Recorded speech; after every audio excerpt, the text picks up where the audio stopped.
Selamat datang di video pembelajaran evolusi basis data dari relasional ke NoSQL.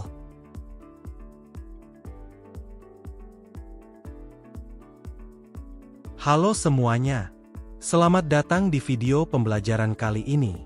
Perkenalkan, nama saya Raihan Wahyu Satrio Wibowo, dan hari ini kita akan bahas topik yang menarik banget, yaitu evolusi ilmu basis data dari relasional ke NoSQL. Kita hidup di zaman di mana data adalah bahan bakar dunia digital. Mulai dari media sosial, e-commerce, sampai kecerdasan buatan, semuanya butuh data. Tapi, pernah nggak sih kamu kepikiran bagaimana data itu disimpan, diolah, dan diambil kembali dengan cepat? Jawabannya ada pada basis data, dan perjalanan teknologi ini nggak sesederhana yang kita kira. Selama lebih dari 50 tahun, sistem basis data berevolusi luar biasa, dari model tabel yang sederhana, sampai sekarang bisa menyimpan miliaran data dalam hitungan detik. Nah, di video ini kita akan bahas sejarahnya, perubahannya, kenapa muncul NoSQL, dan apa artinya buat masa depan dunia IT. Yuk kita mulai. Apa itu basis data? Pertama-tama, kita bahas dulu dari dasarnya. Apa itu basis data? Secara sederhana, basis data adalah kumpulan informasi yang disimpan secara sistematis sehingga bisa diakses dan dikelola dengan mudah. Kalau di masa lalu data disimpan di lemari arsip, maka sekarang semuanya sudah digital, tersimpan di server, cloud, dan sistem komputer di seluruh dunia. Untuk mengelola data, kita butuh sesuatu yang disebut DBMS atau Database Management System. Ini seperti otak yang mengatur bagaimana data disimpan, diubah, dan diambil. Sebelum tahun 1970-an, DBMS masih menggunakan model hierarkis dan network. Sayangnya, model itu rumit dan tidak fleksibel. Sampai akhirnya, datanglah seseorang yang mengubah segalanya. Lahirnya basis data relasional. Tahun 1970 adalah tahun yang bersejarah.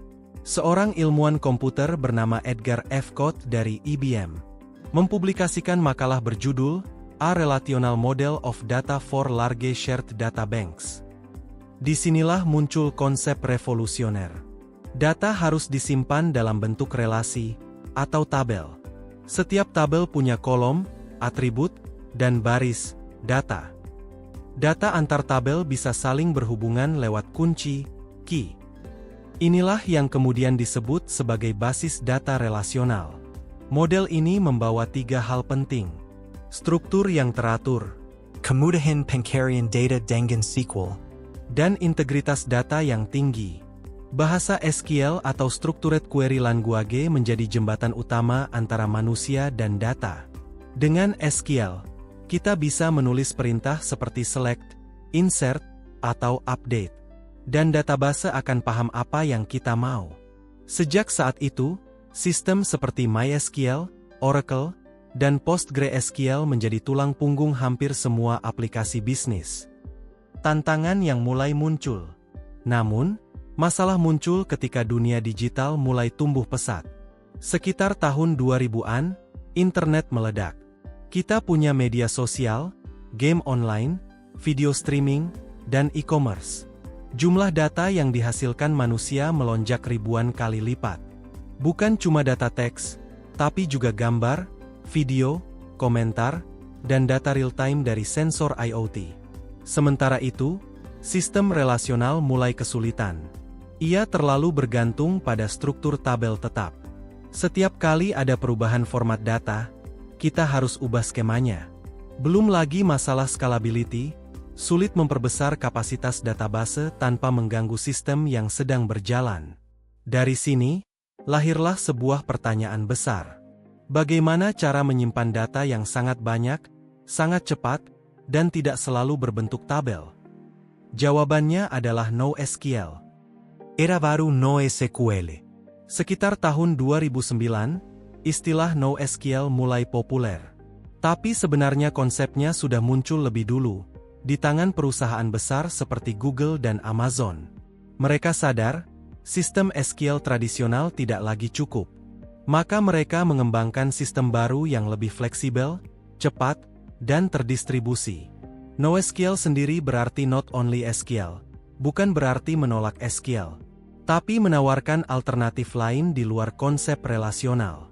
Dengan NoSQL, data bisa disimpan dalam berbagai bentuk, bukan lagi baris dan kolom, tapi bisa jadi dokumen, pasangan key value, kolom, atau graf. Tujuannya sederhana. Menangani volume data besar, beragam format, Dan sistem yang tersebar di banyak server. Jenis-jenis NoSQL. NoSQL tidak hanya satu jenis, tapi punya 4 kategori besar. Pertama yaitu dokumen database seperti MongoDB. Data disimpan dalam bentuk JSON, mirip struktur objek di JavaScript. Sangat fleksibel dan mudah dibaca manusia. Kedua, key value store seperti Redis. Data disimpan dalam pasangan key dan value. Kecepatannya luar biasa, cocok untuk caching data yang sering diakses. Ketiga, column store seperti Cassandra. Digunakan untuk data besar yang terdistribusi di banyak server.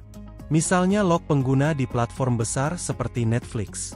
Dan yang keempat, graph database seperti Neo4j.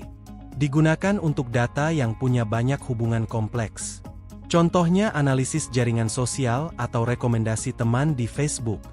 Dengan berbagai jenis ini, NoSQL membuka pintu baru untuk aplikasi modern.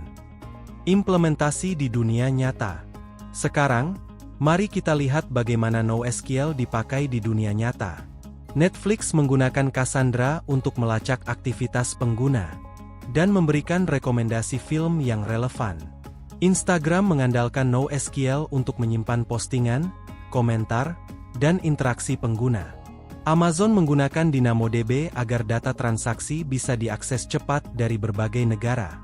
Namun di sisi lain, bank, rumah sakit, dan lembaga pendidikan masih setia pada sistem relasional karena mereka butuh kepastian data yang stabil dan aman.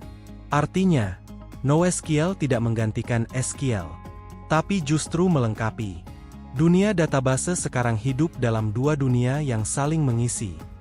Masa depan basis data.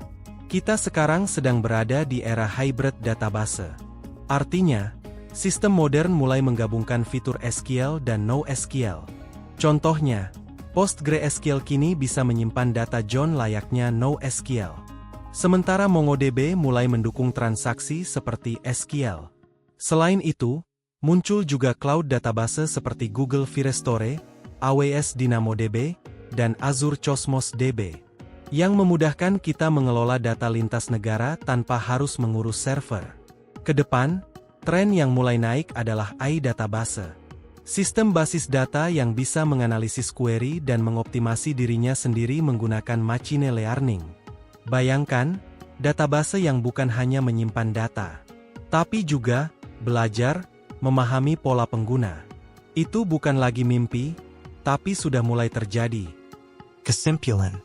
Jadi, apa pelajaran yang bisa kita ambil dari evolusi ini?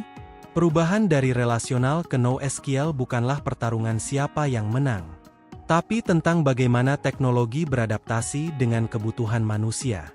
Relasional tetap jadi pilihan terbaik untuk data terstruktur dan sistem kritikal. Sementara NoSQL unggul di fleksibilitas dan skala besar. Dua-duanya penting, dua-duanya relevan. Dan tugas kita, sebagai calon profesional IT, adalah memahami kapan harus menggunakan yang mana.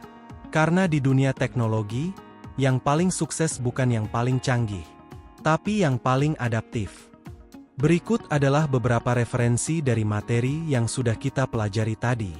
Terima kasih dan mohon maaf apabila ada kurangnya.